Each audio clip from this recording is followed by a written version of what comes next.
Hong Kong police get an urgent call. A bank heist. Some mysterious crew broke into a vault. But here's the twist: after checking it out, they realize only one safe deposit box was hit. And get this, inside it wasn't gold, diamonds, or anything like that. It was just a freaking notebook filled with some kind of code. Turns out, the owner of that box is going ballistic. Why?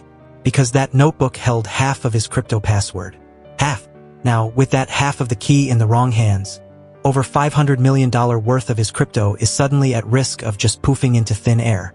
But transferring that kind of money isn't like sending a Venmo. It's complicated. And that leads us to the next target: digital asset management company. Think of it like a Fort Knox for crypto, located on the 4th floor of some nondescript building. They hold the other half of the password, along with digital assets for other big-shot clients. So the thieves break in. They're digging through the database. They stumble upon something huge.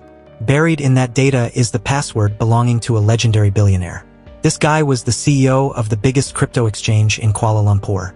He embezzled a cool $1.5 billion in crypto and disappeared. Later, he was found dead in Macau in a seriously suspicious way. Rumor has it he faked his death because that $1.5 billion has never been recovered. Until now, nobody suspected it, but all that missing money was just sitting there, ripe for the taking. Now Simon, their tech guy, decides he needs to stay a minute longer to copy the whole darn password. The problem? The police are going to be there in 5 minutes. Their original plan was a quick 3-minute smash and grab, so 1 extra minute is seriously risky.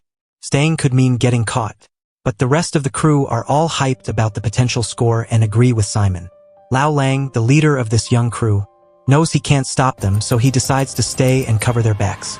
The cops arrive right at the front door. Lao Lang yells at the crew to get out of there. They time it perfectly, jump into the elevator to escape down the hall, and then bam, they run smack dab into the cops. Here's the kicker. The cops wouldn't have even recognized them. Simon, the tech whiz, had replaced all the security camera footage with fake images so their faces weren't on camera. But just at that moment, an employee of the company they just robbed calls the cops, giving them a detailed description of the robbers and their clothes. So the cops immediately realize they've been had and start the chase. Trapped, the crew panics and rushes back into the elevator, grabbing one of the cops as a hostage. Now, normally, going up in an elevator is a total dead end. It's like walking into a trap because all the exits are sealed off. They'd be totally screwed. But here's where things get wild. They literally grow wings. Turns out, these guys had prepped parachutes. They bust out onto the roof and just jump off. The cops can only watch in disbelief as they float away. The whole gang opens their chutes and lands right on top of a nearby casino. The cops storm in after them. But again, thanks to some amazing teamwork and a lightning-fast change of clothes, they vanish into the crowd. After this whole mess, the crypto millionaire who lost his $500 million is absolutely furious. He's screaming at the cops, totally losing it. It's all gone. $500 million. Not a single cent left. The police chief is feeling the heat. In this high-tech world, they can't compete with this gang's tech skills. Their police systems are like eggshells compared to these hackers. In every crucial moment, the security cameras are either replaced, broken, or showing fake footage, leading them down the wrong path. So, with modern technology failing them, the bosses tell them to go back to the basics, good old-fashioned, traditional police work. Didn't cops solve crimes before all this fancy tech existed? That statement sparks an idea. They decide to bring back a true legend of the police force out of retirement. Xiao Zhu is assigned to shadow this legend. Xiao Zhu can't imagine how this regular old retiree could possibly be a legend. Until one day, after tailing the old man all day, the legend suddenly sits down right in front of him, calls out his disguise, and points out all the flaws in his surveillance. Looks like a legend never truly loses it. And just like that, De Jong is back. He rejoins the police team and starts reviewing all the security camera footage from the heist. He quickly narrows down the characteristics of several suspects and gives each one a nickname. The robbers are all young, except for one older guy who stands out. He knows all the routes and camera locations like the back of his hand, and his skills at dodging cameras are off the charts. So, even the body cameras the cops were wearing couldn't get a clear shot of his face. But based on a few blurry, side-angle photos, De Jong makes the ID. Back in the late 80s, there was a wanted criminal known as the Phantom Bandit. He was a foreign intelligence officer who had retired from the military and, while in the force, was part of the Special Ops Elite Assassination Squad. This guy was a master of disguise and a deadly knife fighter. He later ended up in Hong Kong and Macau and planned over a dozen bank robberies. The police launched numerous operations to catch him, but he always managed to escape, disappearing mysteriously in '99. Now, no one expected that, old and frail, he'd be back in the game. Meanwhile, back at their hideout, Long Shang is furious. He unleashes his rage on Simon. "Didn't you see? We almost got caught, the whole damn lot of us." For years, he's never been seen by the police. But Simon's decision put everyone at risk, almost getting them all identified. But Simon doesn't think he did anything wrong. He just believes Long Shang is getting old, losing his nerve, not willing to risk it all anymore. Simon talks back, and Long Shang beats him to a pulp. The other crew members jump in to stop the fight. Long Shang is even more enraged. He feels these young guys are challenging his authority. In his fury, he even pulls out a knife, ready to kill Simon. Again, the others jump in, desperately holding him back. Even Hu Feng, who's always been the most obedient, tries to restrain him. Long Shang becomes convinced that these kids have grown too big for their britches, and they don't respect him anymore. Once they get older, they always have their own ideas. Xiao Zhu is one of the few female officers on the force. She's always wanted to be on the front lines, but her lack of experience and physical strength led the male officers to look down on her. Everyone sees her as the team's lucky charm. Her father was also a detective who died in the line of duty. So, after growing up, she easily joined the force, inheriting her father's police number. The bosses respected her father, so they treated her with special consideration. When writing promotional pieces, they intentionally bring her up to create touching stories. But no one really takes her seriously. Now, De Jong is back on the force and wants to assemble a surveillance team. Their mission: to blend into neighborhoods, posing as ordinary folks, secretly investigating and tracking down this heist crew. Xiao Zhu wants in on this team, eager to get on the front lines and prove herself. But the others just laugh at her, telling her to stick to surveillance while they handle the actual catching of the criminals. Xiao Zhu is furious and immediately starts a fight with the colleague who just taunted her. De Jong sees her frustration. He offers her some words of comfort. Xiao Zhu spills her guts. In this place, no one believes that the first one to charge in can be a woman. Meanwhile, Long Shang senses that the young guys under his command are starting to have different ideas. He intentionally tests Hu Feng. "Have you ever thought about overthrowing me and taking my share and dividing it among them?" Hu Feng has no intention of betraying Long Shang. He's always been loyal and honest, and he's worked with Long Shang for so long that their relationship is closer than the others. He's long considered Long Shang like a father to him. These kids were all orphans in the orphanage. Back in the day, they all survived because of the money Long Shang stole and used to take care of them. He's realizing that raising children is hard when they get older. But Long Shang actually understands because he himself was like Simon back in the day. Talented, arrogant, and unwilling to be controlled. Sensing that things are getting increasingly tense, he tells Hu Feng that he doesn't need to come by to take care of him anymore. He needs to be alone for a while. Meanwhile, De Jong has picked his surveillance team. The people he chose are all unremarkable in appearance and are officers who have never crossed paths with this gang. Xiao Zhu is also chosen for the team. However, while everyone else is assigned to take action, she's stuck driving around every day with De Jong. Her job is just to buy him water and food. This makes Xiao Zhu incredibly frustrated. She feels De Jong is sidelining her, underestimating her abilities.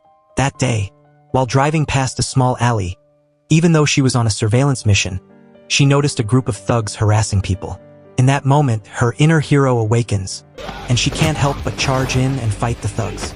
De Jong is angry that she disobeyed orders, but he ultimately steps in to help her. Back in the car, he can't help but tell Xiao Zhu about his past.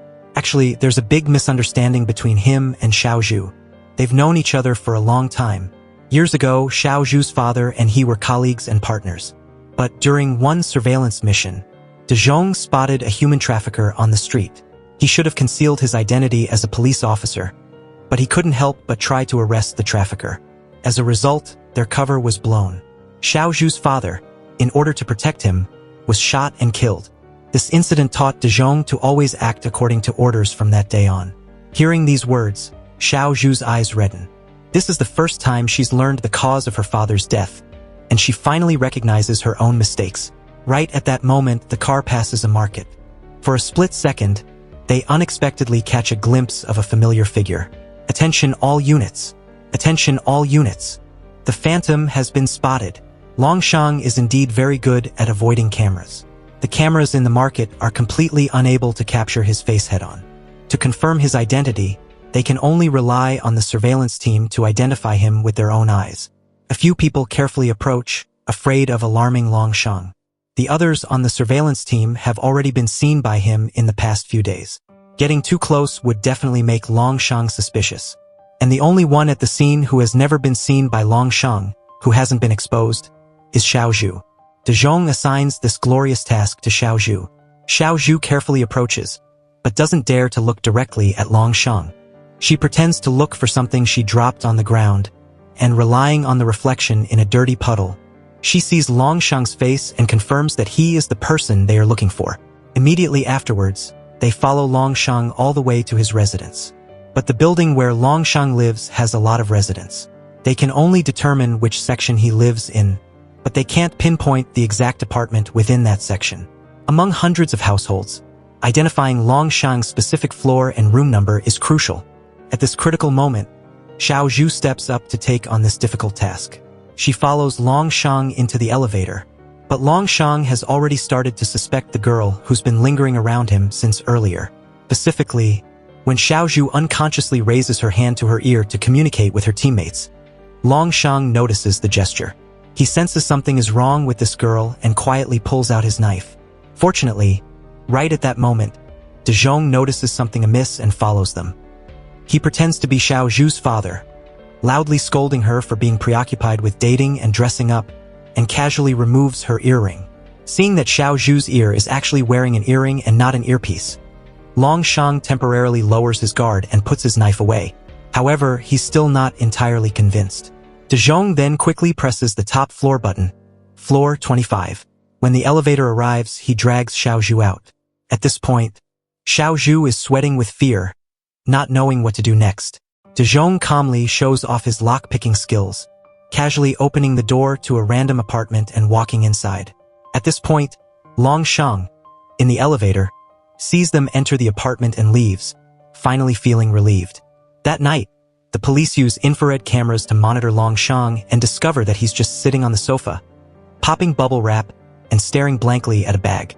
Seeing nothing unusual, everyone leaves, leaving only De Jong to continue staying in the apartment building and posing as Longshang's neighbor. The next day, De Jong follows Longshang to the market to try to befriend him. Longshang constantly talks to test him, but De Jong skillfully deflects the questions. He even invites Longshang to his house for a meal. During the meal, Xiaozhu pretends to be De Jong's daughter and almost doesn't reveal any slip-ups. She even uses a high-tech trick to copy data from Longshang's phone that's lying on the table. At this time, Xiaozhu has finished her shift and is gone, leaving De Jong alone in the house. The police surveillance cameras have been replaced by Simon. Luckily, De Jong is skilled in martial arts and is able to fight the masked assailant to a standstill. At the same time, Xiaozhu, after thinking for a while, decides to return to the police station to hand in the copied phone. Everyone discovers that in the surveillance footage, Xiaozhu is still in the house, and they immediately realize there's something wrong with the camera. Just as the police are about to leave, Simon informs the person who is assassinating De Jong. The assailant has to jump out of the window to escape in frustration. It turns out that they had discovered De Jong and Xiaozhu's police identities, but didn't directly tell Longshang. The police realize that Longshang hasn't fled, so he must not know that the police have set up a net right above him. From this, they deduce that there's been a split within the crime group. Perhaps they also guessed that the police wanted to use Longshang to capture the whole gang. Since Longshang is bait, the police will temporarily not touch him.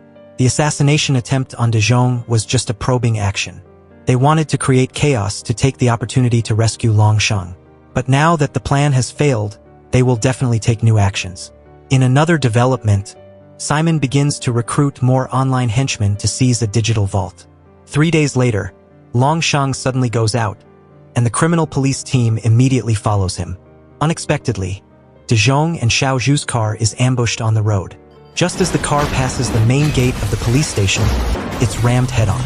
The attacker gets out of the car and fires wildly at them. The arriving police reinforcements are caught by surprise. In the chaos, many police officers fall. Xiaozhu is lucky to survive the accident. She's the first to wake up and tries to wake De Jong. But one of the thugs discovers she's still alive and immediately tries to shoot her again. Luckily, Xiaozhu reacts in time, grabs her gun, slides out of the car, and takes down a few of them. She then drags De Jong to a safe place. At this time, De Jong also manages to wake up. He tells Xiaozhu his speculation. There are a few braille characters on the trash bag that Longshang threw away. They must report these characters to the intelligence department to decode the hidden information inside. Meanwhile, Longshang goes straight back to the orphanage. Unexpectedly, there's also a group of assassins lying in wait here. It turns out that Simon has decided to eliminate him this time because he doesn't want Longshang to fall into the hands of the police and eventually investigate his brothers. Moreover, according to Simon, Longshang is too old and can no longer keep up with the times. Most importantly, he feels that if Longshang is arrested by the police, he will definitely sell them out, because Longshang has always been ruthless and heartless. However, Simon has underestimated Longshang with these arrangements. Hundreds of pursuers and surrounding men are still no match for him. When all the assassins have been taken down, another person appears in front of Longshang. Seeing Hu Feng, the child he raised with his own hands, Longshang can't help but let out a painful scream. He never expected that even Hu Feng would betray him. In reality, Hu Feng never wanted to kill Longshang, the father who raised him. But as an older brother, he has to take responsibility for his younger brother. He takes all the blame upon himself. Hu Feng is my younger brother. He did wrong. I am willing to bear the responsibility. The two father and son point weapons at each other. All the moves he learned were from Longshang, yet now he's using them to fight him. At first, Longshang couldn't bear to kill Hu Feng, only slapping him again and again. Hu Feng can't fight back against Longshang, so he recklessly hugs him and jumps out the window together, wanting to die together. They fall to the ground floor. Outside, the police have surrounded the entire orphanage. Longshang stabs Hu Feng in the stomach. Until his death, Hu Feng hugged Longshang tightly. He hopes that in the next life, he can be Longshang's biological son. Hearing Hu Feng's dying words, Longshang suddenly realizes that perhaps Hu Feng never intended to kill him. His expression changes, but it's all too late. At this moment, Simon is watching through the camera. Seeing his older brother die, he painfully presses the detonator button, intending to blow Longshang to pieces. But at the decisive moment, Longshang uses Hu Feng's body to shield himself from the explosion. After the explosion ends, the police rush into the orphanage and find Longshang in the rubble. Longshang says he's willing to cooperate with them to capture the crime group. At the police station, they have also captured the attackers of the headquarters. They're a group of mercenaries who don't know anything other than getting paid for their work. The mercenaries' target was 10 billion in dirty money. This dirty money had been used by the police as storage for a government digital project. They don't have the password, so they can't access the money, while Simon and his gang have obtained the password. All their efforts to break into the police station were to steal this digital currency account from the server. And now, they have succeeded. Also at this time, Simon suddenly realizes that Longshang is so strong that he can't possibly be so muddled as to not recognize the police. Yet he was still acting with them, perhaps to help them attract the attention of the police. But now it's too late to realize that Longshang wasn't confused and had no intention of selling them out. The police used the suspect vehicle tracking system and analyzed that they may have switched cars to get to a hotel. Immediately, the police go to the hotel, and sure enough, they catch some of the criminals. This time, the disguises they were so proud of became useless in front of the specially trained surveillance team. However, on the way, Longshang knocks out the police escorting him and successfully escapes. At the same time, Simon has arrived at the train station. A young police officer has been following him all along and is preparing to arrest him when suddenly, he's stabbed by someone else. Immediately afterwards, he feels his femoral artery being severed, and the pain becomes unbearable. The person who attacked him is none other than Longshang. After killing the police officer, he chases after Simon and stabs his unfilial adopted son to death. At this point, his adopted sons have been almost completely wiped out. Although he himself has successfully escaped, he knows nothing about digital currency, nor does he know how to transfer it. Longshang decides to take a gamble, using the methods of the old days, directly threatening a wealthy businessman, demanding 10 million in cash in exchange for his digital currency. Having a loss of several hundred million solved by just giving up 10 million, the businessman is naturally overjoyed and immediately agrees. He doesn't report to the police, but De Jong and Xiaozhu have guessed Long Shang's actions. They interrogate the businessman and confirm the location of the transaction.